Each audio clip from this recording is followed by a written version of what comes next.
어리 같은 유한한 인간이 어떻게 무한하신 하나님을 볼 수 있을까요? 와, 이거 진짜 어려운 질문이죠. 이 불가능해 보이는 질문에 대해서 아주 흥미로운 관점을 제시하는 내용을 한번 같이 살펴볼까 합니다. 자, 이 이야기의 출발점은요, 아주 명확하고 어떻게 보면 좀 대담한 전제에서 시작해요. 그게 뭐냐면, 바로 사람은 하나님 전체를 볼 수 없다는 거예요. 이 한계를 인정하는 것, 바로 여기서부터 모든 이야기가 풀려나갑니다. 이 어려운 개념을 정말 쉽게 풀어주는 비유가 하나 있어요. 바로 개미와 코끼리 이야기입니다. 여러분, 작은 개미 눈에 이 거대한 코끼리가 과연 어떻게 보일까요? 그 전체 모습을 파악한다는 게 가능할까요?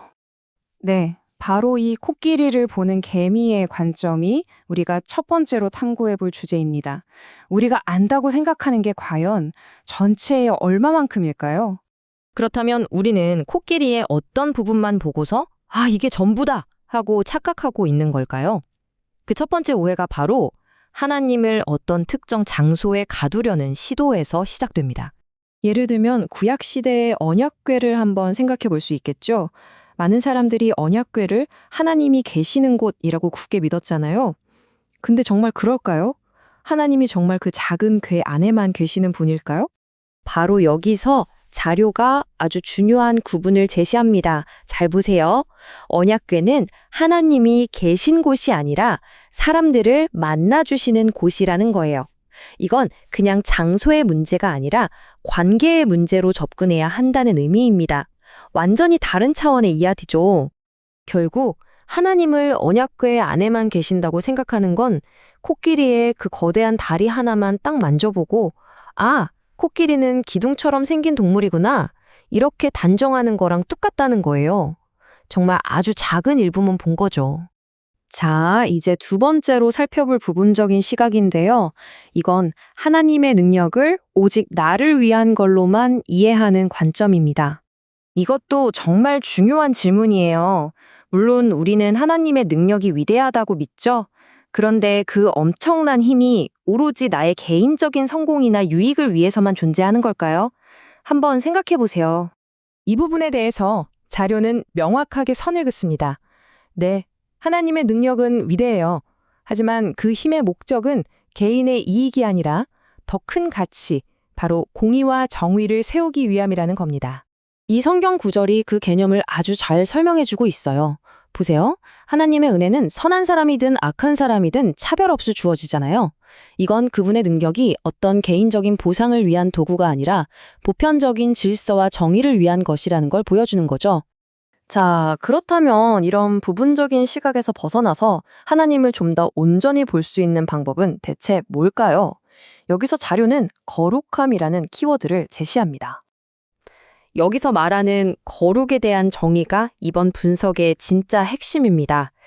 우리가 보통 거룩하면 깨끗하다는 도덕적인 의미로 생각하기 쉽잖아요. 그런데 여기서 말하는 본질은 그게 아니라 구별됨에 있다는 거예요. 창조주와 피조물 사이의 그 근본적인 차이, 바로 그걸 의미하는 거죠. 바로 이 지점이 핵심이에요. 하나님의 이 본질적인 다름, 그러니까 그분의 구별됨을 우리가 인식할 때 비로소 하나님을 제대로 보기 시작할 수 있다는 겁니다.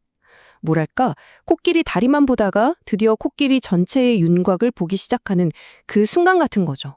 그럼 그 구별됨을 어떻게 볼 수 있을까요? 드디어 자료가 마지막으로 가장 중요한 조건을 제시합니다. 이건 바로 하나님과 나의 관계 설정에 대한 이야기예요. 네, 그렇다면 피조물인 우리가 어떻게 창조주의 그 근본적인 다름, 즉 거룩함을 실제로 경험하고 볼 수 있을까요? 방법이 뭘까요? 자료가 제시하는 해답은 이 3단계의 흐름을 따릅니다. 모든 건 하나님을 나의 주인으로 인정하는 것에서부터 시작돼요. 이 관계가 바로 설 때 비로소 그분의 구별됨, 즉 거룩함이 보이기 시작하고요. 그리고 마침내 진정한 경배로까지 이어질 수 있다는 거죠. 이 문장 하나가 모든 걸 압축하는 것 같아요. 하나님은 나의 친구가 되기 전에 먼저 나의 주인이 되셔야 합니다. 친구나 신랑 같은 그런 친밀한 관계도 물론 중요하죠. 하지만 그 모든 것의 기초가 바로 이 주인과 종의 관계라는 거예요. 이 순서가 바로 설 때 다른 모든 관계도 온전해질 수 있다는 뜻이겠죠? 결국 하나님을 보는 방법은 어린 사무엘의 이 고백처럼 스스로를 낮추고 그분의 말씀을 듣는 자세에서 시작되는 것 같습니다. 오늘 이 내용을 통해 여러분은 무엇을 보셨나요? 혹시 내가 보고 있던 하나님의 모습은 코끼리의 어느 한 부분에만 머물러 있었던 건 아닐까요?